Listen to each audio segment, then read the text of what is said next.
Plus, the warden poisoned himself with cyanide and blueberry fresh aid. And he worked for Riverdale High before the detention center.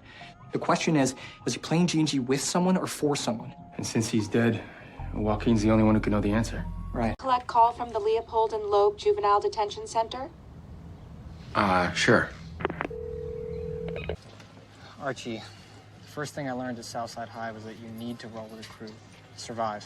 There are going to be serpents in juvenile detention. Find them. Sit with them. That tattoo's going to get you in, but it's all... Governor, I need to speak to you about the transfer of inmates from Leopold and Loeb Juvenile Detention Center to Hiram Lodge's private prison. You can't let it happen. I don't know who you people are, but I'm... In English vocabulary, we will learn the word detention. It means the act of detaining. Also means the state of being detained. Pay attention to the pronunciation. The first one is the word represented using the International Phonetic Alphabet. To pronounce detention, have in mind that the size of the syllable indicates where the accent or stress is. In this case, the accent is in the fourth syllable, corresponding to detention. Below are other ways to pronounce it. Now, let's see how detention is used in real life. You all just upped your sentence from 1 Saturday detention to 4. The Leopold and Loeb Juvenile Detention Center.